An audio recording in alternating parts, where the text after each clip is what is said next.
একদিকে বাংলাদেশের সীমান্তবর্তী দেশ মায়ানমারে দীর্ঘদিন ধরে গৃহযুদ্ধ চলছে, অন্যদিকে ভারত পাকিস্তানের সামরিক মহড়া যুদ্ধেরই পূর্বাভাস দিচ্ছে।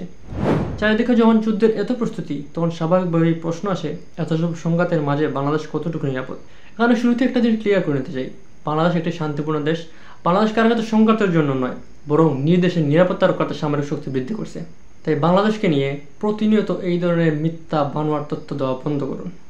বাংলাদেশ আয়তনে অনেক ছোট দেশ হলেও বাংলাদেশ এর শক্তির প্রমাণ অনেক সময় দিয়েছে, যার ফলস্বরূপ বাংলাদেশ বিশ্বের 37তম সামরিক শক্তির দেশ হিসেবে স্থান পেয়েছে, যেখানে মায়ানমারের অবস্থান 38তম। মালয়েশিয়া, আরব আমিরাতের মতো ধনী দেশগুলোও বাংলাদেশের পিছনে। এদিক দিয়ে ভারত অবশ্য বিশ্বের চতুর্থ শক্তিশালী দেশ। চলুন এবার জেনে নেই বাংলাদেশ সামরিক শক্তি কত বড় এবং কী কী অস্ত্র আছে আমাদের সামরিক বাহিনীর কাছে। সুইডেনের ইন্টারন্যাশনাল পিস রিসার্চ ইনস্টিটিউটের তথ্য অনুযায়ী 2009 থেকে 2023 পর্যন্ত অস্ত্র আমদানিতে বাংলাদেশের অবস্থান বিশ্বে 28তম। সামরিক খাতে বার্ষিক প্রতিরক্ষা বাজেট $699 কোটি।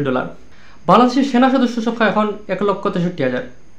বাংলাদেশের কোনো রিজার্ভ সৈন্য না থাকলেও রয়েছে 68 লাখ আধা সামরিক বাহিনী, যা পৃথিবীর মধ্যে সবচেয়ে বড় প্যারামিলিটারি ফোর্স। এর মধ্যে 61 লাখ হলো বাংলাদেশ আনসার।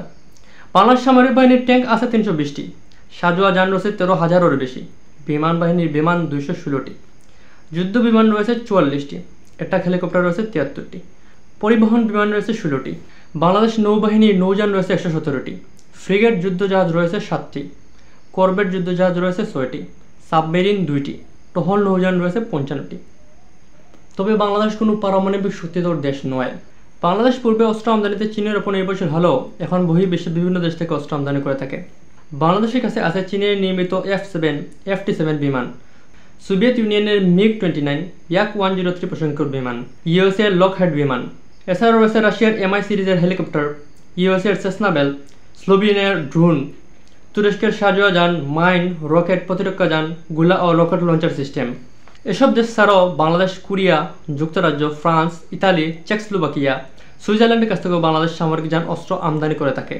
বাংলাদেশ যেহেতু পারমাণবিক অস্ত্র তৈরি না করার চুক্তিতে আবদ্ধ, সেহেতু বাংলাদেশকে পারমাণবিক অস্ত্রের বিকল্প খুঁজতে হবে। তাহলে বাংলাদেশ ভবিষ্যতে আরও শক্তিশালী হয়ে উঠতে পারবে। পরিশেষে একটা কথা বলতে চাই, যুদ্ধ কখনো সমাধান হতে পারে না। আমরা একটা সুন্দর নিরাপদ পৃথিবী চাই।